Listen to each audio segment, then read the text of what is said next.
کچھ لوگ اعتراض کرتے ہیں کہ سیدنا صدیق اکبر رضی اللہ تعالیٰ عنہ کو جو خلافت کا منصب ملا، خلیفہ بلا فصل بنے، سیدنا صدیق اکبر رضی اللہ تعالیٰ عنہ کا حق نہیں بنتا تھا، خلافت کا منصب حضرت علی المرتضیٰ کو آنا تھا۔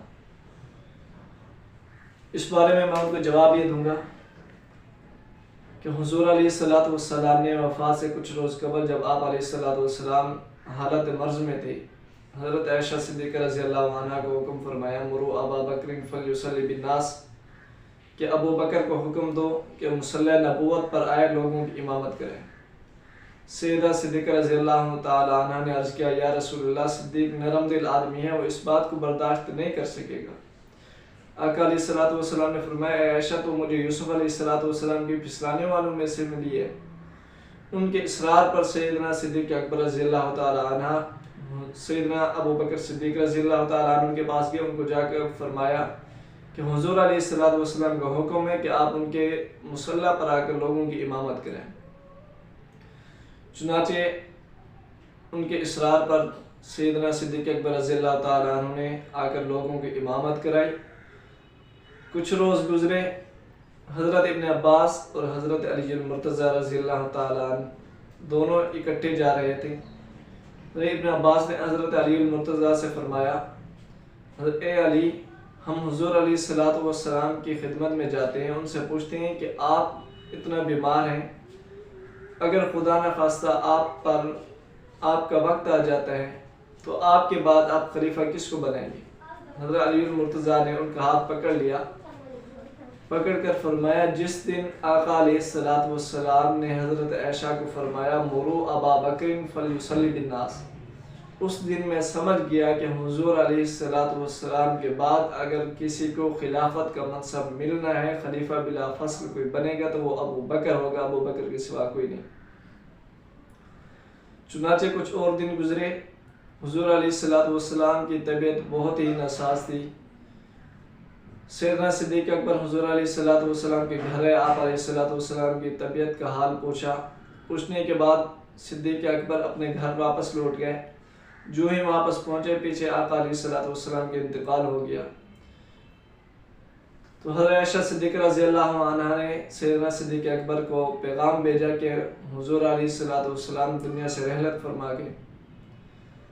یہ بات باہر لوگوں میں بھی مشہور ہوگی کہ آقا علیہ السلام کا انتقال ہو گیا۔ لوگوں نے شور مچانا شروع کر دیا، کیونکہ اس وقت بھی کچھ صحابہ کرام ایسے تھے جو نئے نئے اسلام میں داخل ہوئے تھے، ان کا اسلام ابھی بالکل مضبوط نہیں ہوا تھا، تو انہوں نے ایک قسم کا ہنگامہ شروع کر دیا۔ سیدنا فاروق اعظم رضی اللہ تعالیٰ عنہ انہی صحابہ میں موجود تھے، انہوں نے لوگوں پر سختی کی، فرمایا اگر کسی نے اب یہ لفظ کہا کہ آقا علیہ السلام کا انتقال ہو گیا، میں اس کے سر تن سے جدا کر دوں گا۔ چنانچہ یہ بات سیدنا صدیق اکبر رضی اللہ تعالیٰ عنہ کو پہنچی، وہ واپس آئے حضور علیہ السلام کے گھر، حجرہ عائشہ میں تشریف لے گئے۔ آقا علیہ السلام کے چہرہ مبارک دیکھا، حضرت علی اور حضرت ابن عباس کو بلایا، آپ علیہ السلام کے غسل اور کفن کا انتظام ہوا۔ اس کے بعد سیدنا صدیق اکبر باہر آئے، حضرت ابن خطاب کو فرمایا، گلے لگایا اور آنسو بہائے، فرمایا آقا علیہ السلام اب اس دنیا میں نہیں رہے۔ اس وقت جا کر سیدنا ابن خطاب کو کچھ احساس ہوا۔ پہلے وہ بھی یہ سمجھ رہے تھے کہ آقا علیہ السلام کی جو خبر ملی ہے یہ افواہ ہے، آقا علیہ السلام کی وفات نہیں ہوئی۔ جب صدیق اکبر نے آ کر عرض کیا تو ان کو اطمینان ہو گیا، وہ بھی غمگین ہوئے۔ دونوں حضرات باہر آئے، باہر آ کر سیدنا صدیق اکبر رضی اللہ تعالیٰ عنہ نے دیگر صحابہ کرام کے آگے خطبہ دیا۔ اس میں یہ بات بیان کی کہ جو لوگ محمد رسول اللہ کی عبادت کرتے تھے وہ اس دنیا میں نہیں رہے، جو محمد رسول اللہ کے رب کی عبادت کرتے تھے، میں ان کو اطلاع دینا چاہتا ہوں کہ حضور علیہ السلام کا انتقال ہو گیا۔ صحابہ میں ہلچل مچ گئی، اتنا بڑا صدمہ پہنچا ان تمام صحابہ کرام رضوان اللہ تعالیٰ علیہم اجمعین کو۔ اس کے بعد حضرت ابن خطاب رضی اللہ تعالیٰ عنہ فرماتے ہیں کہ میں نے صدیق اکبر کا ہاتھ تھاما، ہاتھ پکڑ کر میں ان کو لے گیا۔ قبیلہ بنو ثقیفہ ایک بستی تھی، وہاں پر پہنچے، تمام صحابہ کرام وہاں پر جمع ہوئے، وہاں پر مشورہ ہوا کہ حضور علیہ السلام کا انتقال ہوا، ان کے بعد خلافت کا منصب کس کو دیا جائے۔ اس بارے میں آپ کو ایک عبارت بھی سناتا چلوں۔ اس بارے میں عبارت ہے لِأَنَّ الصَّحَابَةَ قَدْ اجْتَمَعُوا يَوْمَ تُوَفَّى رَسُولُ اللَّهِ صلی اللہ علیہ وسلم لِأَنَّ الصَّحَابَةَ قَدْ اجْتَمَعُوا يَوْمَ تُوَفَّى رَسُولُ اللَّهِ صلی اللہ علیہ وسلم فِي سَقِيفَةِ بَنِي سَاعِدَةَ وَاسْتَقَرَّ رَأْيُهُمْ بَعْدَ الْمُشَاوَرَةِ وَالْمُنَازَعَةِ عَلَى خِلَافَةِ ابو بکر، کہ صحابہ کرام رضوان اللہ تعالیٰ علیہم اجمعین حضور علیہ السلام کی وفات کے دن قبیلہ بنو سعدہ میں جمع ہوئے، اور مشاورہ اور منازعہ کے بعد ان کی رائے اس بات پر ٹھہری کہ ابو بکر کو خلیفہ بنایا گیا۔ چنانچہ وہاں پر مشورہ کے دوران مشورہ لیا گیا کہ خلیفہ کسے بنایا جائے۔ دیگر صحابہ کرام نے مشورہ دیا، کسی نے حضرت ابن خطاب کے بارے میں فرمایا کہ یہ سخت دل آدمی ہے، لوگ ان کے خوف کی وجہ سے اسلام کو کسی قسم کی کمزوری نہیں آنے دیں گے، اسلام ان سے مضبوط ہوگا کیونکہ یہ سخت دل آدمی ہے۔ کسی نے حضرت عثمان رضی اللہ تعالیٰ عنہ کے بارے میں مشورہ دیا، کسی نے حضرت علی المرتضیٰ کے بارے میں مشورہ دیا۔ سیدنا صدیق اکبر نے اپنی رائے کے بارے میں مشورہ نہیں دیا، بلکہ انہوں نے یہ فرمایا کہ حضور علیہ السلام کی زندگی میں میں نے آقا علیہ السلام سے یہ سنا تھا کہ اگر میرے بعد جو خلیفہ بنے گا وہ قبیلہ بنو قریش سے ہوگا۔ تو اس وقت قبیلہ بنو قریش سے سیدنا صدیق اکبر رضی اللہ تعالیٰ عنہ بھی تھے۔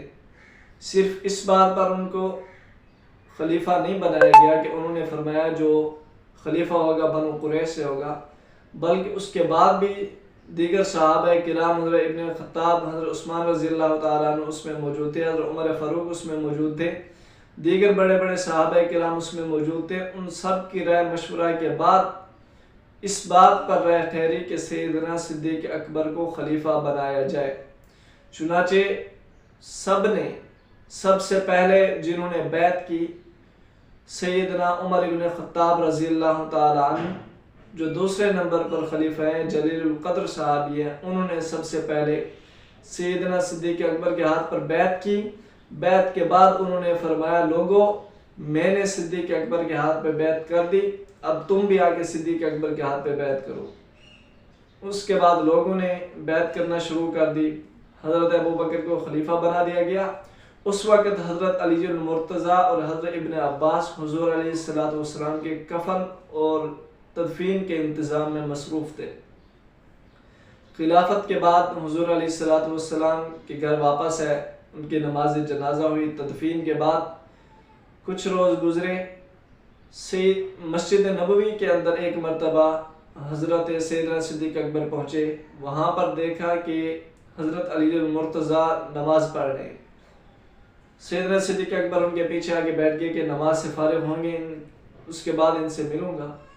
وہ آئے، گلے لگایا، کسی قسم کا کوئی اختلاف نہیں تھا۔ یہ جو بات ہے کہ سیدنا علی المرتضیٰ ان سے ناراض تھے، کسی قسم کا کوئی شبہ نہیں تھا۔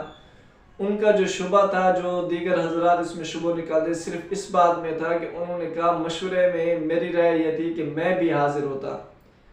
انہوں نے کہا میری خواہش تھی کہ میں بھی آپ کے مشورے میں حاضر ہوتا۔ تو سیدنا صدیق اکبر نے فرمایا آپ تو اس وقت مصروف تھے، دیگر صحابہ کرام وہاں پر جمع تھے تو ہم نے مشورہ کر لیا۔ اس کے بعد مسجد نبوی کے اندر حضرت علی المرتضیٰ سیدنا صدیق اکبر کو ملے، گلے لگایا، ان کے ہاتھ پر بیعت کی۔ کہا میں اس دن بھی بیعت کر لیتا جس دن دیگر لوگوں نے آپ کے ہاتھ پر بیعت کی۔ دو وجہ سے بیعت نہیں کی، ایک یہ کہ اس وقت میں وہاں پر موجود نہیں تھا، آقا علیہ السلام کے کفن، جنازے اور تدفین کے انتظار میں تھا۔ دوسری وجہ کہ میں نے سمجھا اس وقت یہاں پر دیگر صحابہ کرام کا بہت بڑا لشکر آیا ہوا ہے، میں بعد میں اکیلے میں ہی ان کو راضی کر لوں گا، معذرت کر لوں گا کہ میں اس وقت بیعت نہیں کر سکا، لہٰذا میں اب بیعت کر رہا ہوں۔